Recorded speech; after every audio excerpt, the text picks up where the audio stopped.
বন্ধুরা, take off করার জন্য রানওয়েতে দৌড়ে থাকার সময় 3টি ইঞ্জিন বিশিষ্ট বিমানের একটি ইঞ্জিন যখন ছিটকে পড়ে যায়, তখন পাইলটরা এটা ভেবে নিয়েছিল যে তারা অবশিষ্ট ইঞ্জিন দুটো দিয়ে প্লেন কন্ট্রোল করতে পারবে।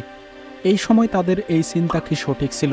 পাইলটরা কি এই বিমান নিয়ন্ত্রণ করতে পেরেছিল?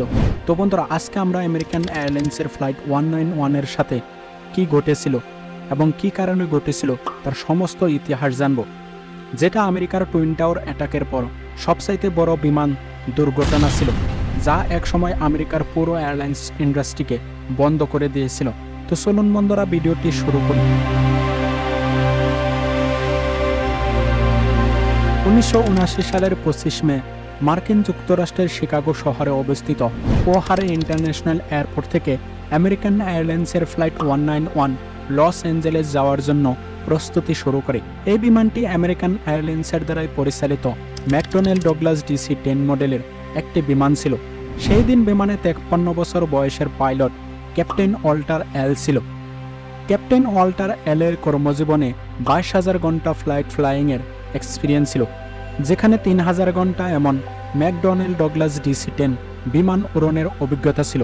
শুধু তাই নয়, ক্যাপ্টেন ওয়াল্টারের আরও 17টি বিভিন্ন ধরনের বিমান উড়নের অভিজ্ঞতাও ছিল। তার সাথে সেই দিন 49 বছর বয়সের পাইলট জেমস ডিককে ফার্স্ট অফিসার হিসাবে নিযুক্ত করা হয়েছিল, যার 9,275 ঘন্টা ফ্লাইংয়ের এক্সপিরিয়েন্স ছিল। এছাড়াও বিমানে ফ্লাইট ইঞ্জিনিয়ার হিসেবে উপস্থিত ছিলেন আলফ্রেড ইউ। ধীরে ধীরে সমস্ত প্যাসেঞ্জার এবং ক্রু মেম্বাররা ফ্লাইটে উঠতে শুরু করে। সেই দিন ফ্লাইটে 258 জন যাত্রী এবং 13 জন ক্রু মেম্বার সহ সর্বমোট 271 জন যাত্রী যাত্রা করে। নর্মালি তারা সমস্ত গ্রাউন্ড কাজ শেষ করে 2:56 মিনিটে বিমান পুশব্যাক প্রক্রিয়া শুরু করে। সেই দিন ATC কন্ট্রোলার ফ্লাইট 19কে ঠিক 2:03 মিনিটে রানওয়ে 32R থেকে টেক অফ করার জন্য অনুমতি দেয়। পাইলট প্লেন টেক অফ করার অনুমতি পেতেই প্লেনের 3টা ইঞ্জিন এক এক করে স্টার্ট করে দেয়। এরপর পাইলট ইঞ্জিন থ্রাস্ট বাড়িয়ে রানওয়ের উপর দ্রুত গতিতে এগোতে শুরু করে। বিমানের স্পিড বৃদ্ধি পেয়ে 120 নট পর্যন্ত পৌঁছে যায়, যা প্রায় 222 কিলোমিটার প্রতি ঘন্টা স্পিডের সমান। এটি ছিল বিমানের B1 স্পিড, যে স্পিডে বিমান রানওয়েতে থামানো অসম্ভব। প্লেনের স্পিড যখন 140 নটে পৌঁছে যায়, তখন ক্যাপ্টেন ফার্স্ট অফিসারকে প্লেন ফ্লাই করার নির্দেশ দেয়। তাই তখন ফার্স্ট অফিসার প্লেন ফ্লাই করার প্রস্তুতি নিচ্ছিল, তখন হঠাৎ করে বাম পাশের ইঞ্জিনে খুব বিকট একটি শব্দ শুনতে পাওয়া যায়। এক ধাক্কায় বাম সাইডের ইঞ্জিন উপরে উইংস থেকে আলাদা হয়ে যায়।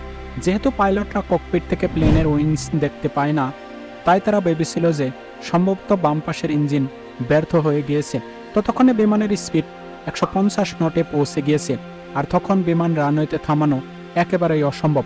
রানওয়ে প্রায় শেষ হওয়ার দিকে, তাই বিমানটি এখন যে কোনো সময় এয়ারপোর্ট বাউন্ডারি লাইনে ধাক্কা খেয়ে বিধ্বস্ত হতে পারে। এটা থেকে ফার্স্ট অফিসার বিমান টেক অফ করে দেয়।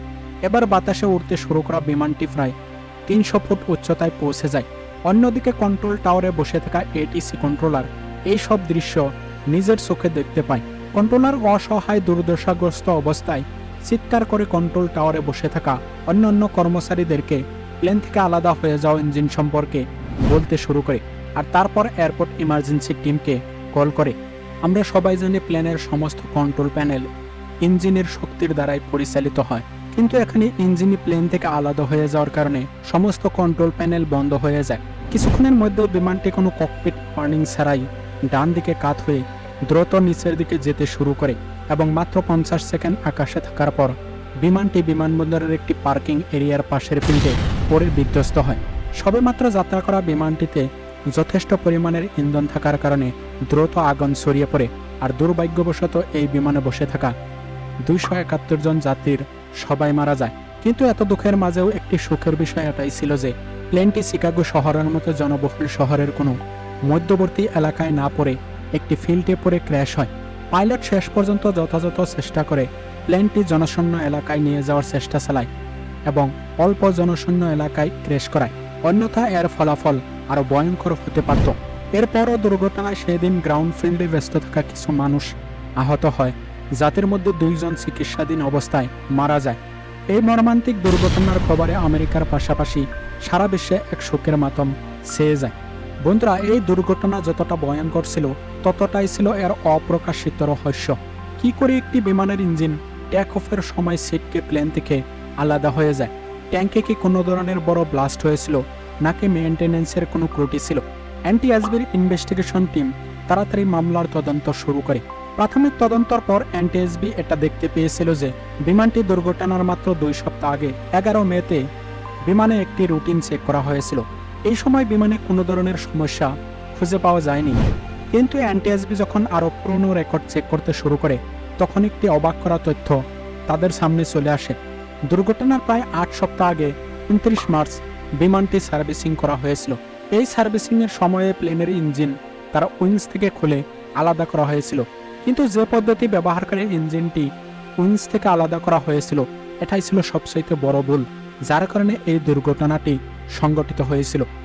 ম্যাকডোনাল্ড ডগলাস ডিসি, যে কোম্পানি এই বিমানটি তৈরি করেছিল, তারা ইঞ্জিনটিকে উইংস থেকে আলাদা করার জন্য একটি বিশেষ প্রক্রিয়া ব্যবহার করার নির্দেশনা দিয়েছিল। এই নির্দেশনা অনুযায়ী প্রথমে ইঞ্জিনটিকে উইংসে স্থাপিত পাইলন থেকে খুলে আলাদা করতে হবে এবং তারপর পাইলন উইংস থেকে খুলতে হবে। শুধুমাত্র এই পদ্ধতি ব্যবহার করে ইঞ্জিনটিকে নিরাপদে এবং সঠিকভাবে উইংস থেকে খোলা অথবা ফিট করা যেতে পারে। যাই হোক, এই প্রক্রিয়াটা ছিল অনেক সময় এবং ব্যয়বহুল। এই বাড়তি সময় এবং খরচ কমানোর জন্য আমেরিকান এয়ারলাইন্সের পাশাপাশি আরও অনেক এয়ারলাইন্স কোম্পানি শর্টকাট পদ্ধতি ব্যবহার করে, যেখানে পাইলন থেকে ইঞ্জিন আলাদা করার পরিবর্তে সোজা পাখা থেকে পাইলনই খুলে ফেলে এবং সার্ভিসিং করার পর পাইলনের সাথে ইঞ্জিনও পাখায় লাগিয়ে দেয়। এই প্রক্রিয়ায় আমেরিকান এয়ারলাইন্সের ফ্লাইট 191-এর সার্ভিসিংয়েও অনেক সময় এবং খরচ কমিয়ে আনে। কিন্তু এই সামান্য খরচ বাঁচানোর জন্য নেওয়া শর্টকাট প্রসেস পরবর্তীতে অনেক ব্যয়বহুলে পরিণত হয়, যার কারণে প্লেনটির সাথে 271 জন যাত্রীর জীবন দিয়ে তা পরিশোধ করতে হয়। আসলে পাইলন ইঞ্জিনের সাথে সংযুক্ত উইংসের এমন একটি অংশ যা ইঞ্জিনের বার বহন করে থাকে। সেই জন্য পাইলন পাখার সাথে সঠিক ও নিখুঁতভাবে সংযুক্ত করা খুবই গুরুত্বপূর্ণ হয়ে ওঠে। ইঞ্জিন সহ পাইলনকে যদি উইংস থেকে খুলে মেইনটেনেন্স করতে হয়, তাহলে এত ভারী ইঞ্জিনের ওজন সামলানোর জন্য পাইলন খুব নিখুঁতভাবে ফিট করতে হয়। তা না হলে সামান্য ভুলের কারণে পাইলনের ব্যালেন্স নষ্ট করতে পারে। কিন্তু সম্ভবত এয়ারলাইন্স কোম্পানিগুলো এটা ভালো করে বুঝতে পারেনি, অথবা তারা জেনে বুঝেই এরকম করে যাচ্ছিল।